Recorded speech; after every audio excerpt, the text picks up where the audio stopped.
Exactly 13 months and 13 days after its release, Metallica finally performed the longest song in their catalog live. So let's take a look at the live rendition of Inamorata and discuss some strange things from the first live shows of Metallica's new tour leg. Here you go.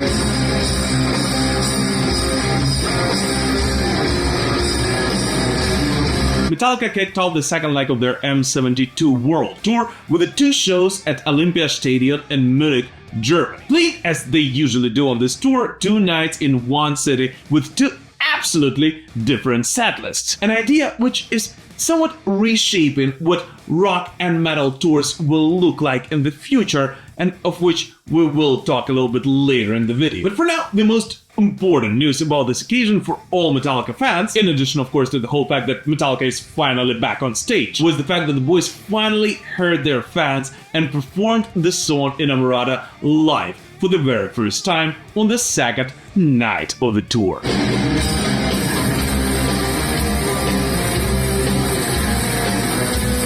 Before kicking off with the song's intro, James Hetfield went on to give a little speech for the crowd, which may in fact tell us more about Inamorata than any of the previous interviews have. Now, most Metallica fans know that although James of course never shies away from doing a small talk with the crowd in between the songs, and actually he does that quite oftenly, he usually talks about serious stuff and opens up emotionally only before the tracks which at that given period of time mean the most to him or truly resonate with what he feels at that moment. And from the short speech before Inamorata, in which he clearly tries to be jokeful, yet at the same time very serious, it becomes clear that it definitely is one of those emotionally important songs for James. You know, in our band, we don't recognize the word mistake, because there are no mistakes.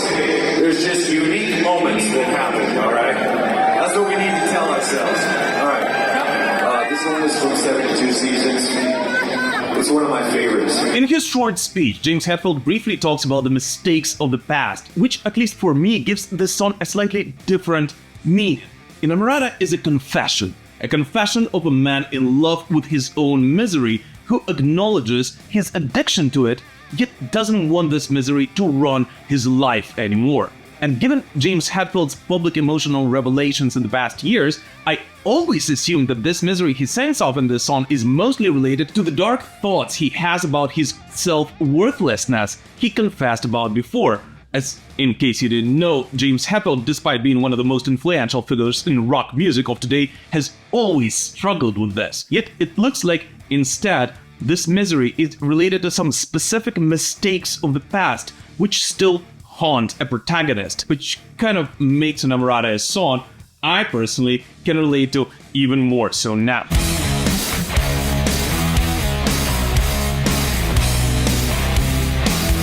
And here's an interesting thing, and I know it may sound rather weird talking about someone as experienced as James Hetfield, but from the videos of his little speech before Inamorata, it almost looked like James is actually extremely nervous. And nervous not even as much about how the fans will react to Metallica performing the longest song in their catalog live, but more so about how the fans will receive the very personal message of this song. Although, once again, it may be just me overanalyzing things way too much, as I usually do on this show.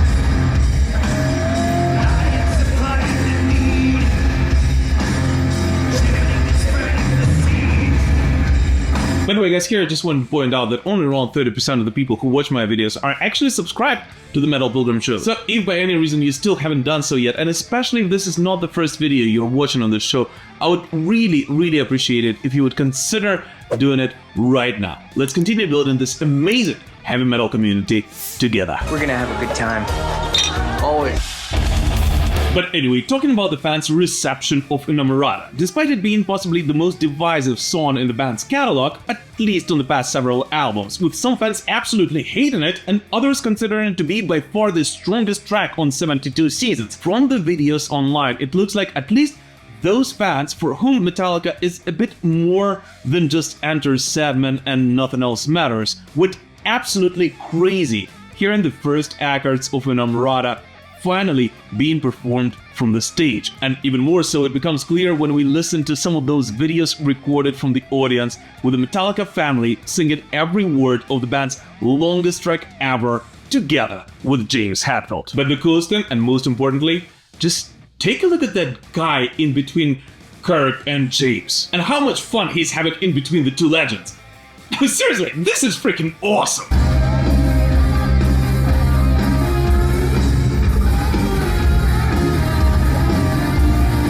Overall, Inamorata might actually be one of the strangest songs in the entire Metallica discography, and not really as much because of its length, but rather because of the feelings it evokes when you listen to it.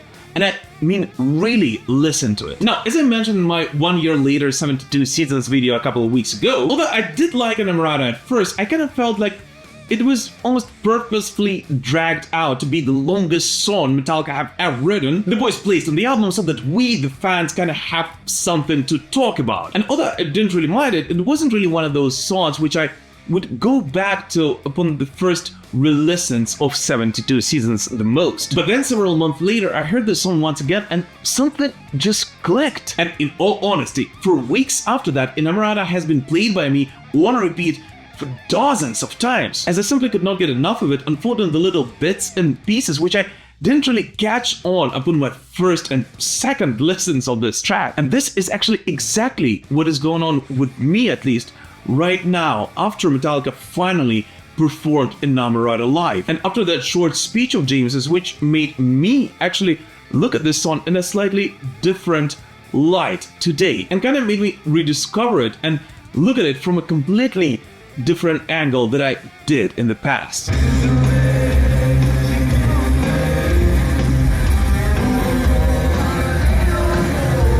Overall, playing Inamorata live in a way was a gift for all Metallica fans, and especially for all those who've seen the band before and for whom the emotional connection with the band's material goes beyond simply enjoying the riffs or occasional headbanging to their most popular tunes. But here's another weird thing. If we take a look at Inamorata's placement on the set list of the second night in Munich, we'll see that it actually is located in the strangest possible place. Right after the emotionally heavy Welcome Home Sanitarium, and right before the no less emotionally heavy The Call of Cthulhu, going right into No Leaf Clover. In a way, almost creating this gloomy and doomy cluster of songs right in the middle of a Metallica setlist.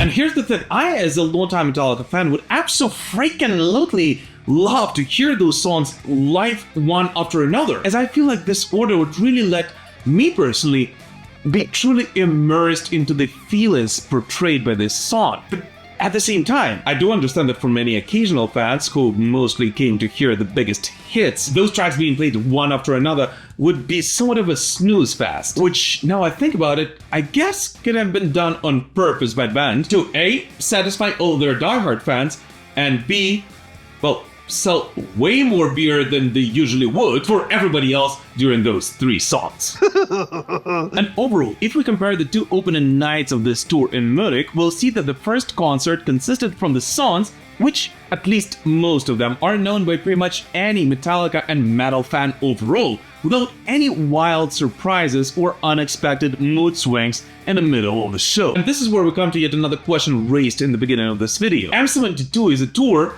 like no other tours before. In the past couple of years, and especially since COVID, we've seen a bunch of joint tour announcements by massive heavy metal bands. And this, of course, is very understandable, as after the pandemic, the traffic on the touring roads was actually quite intense. And thus it is absolutely natural that the bands have tried to do everything they can to make the fans really and truly excited about their concerts. But with M72, Metallica is kind of raising it to an absolutely new level. With playing 2 shows in the same city and did a bunch of activities in between those 2 concerts, Metallica's arrival at a given city becomes much more than a regular stop on a heavy metal tour. As instead of just going to a Metallica concert, you're kind of going to a whole Metallica festival, with, yes, of course, the main attractions being the 2 music concerts, yet also with a bunch of activities related to the band in between those, which is actually making it a rather special and entertaining occasion for both regular admirers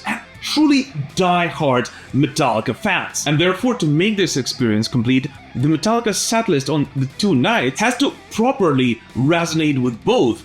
As let's be honest here, although most die-hard Metallica fans of course love hearing Master of Puppets for the 100th time live, it is usually hearing those deep cuts which you kind of remember and cherish for a very long time afterwards. As I'll be honest with you, hearing Fixer live at the Metallica 40th anniversary shows in San Francisco in 2021, which actually was one of the last shows I've seen live before the big war started in my country, was one of the highlights of my life as a metalhead overall. And it is this metal memory which I actually found myself going back to in the past 2.5 years quite a lot.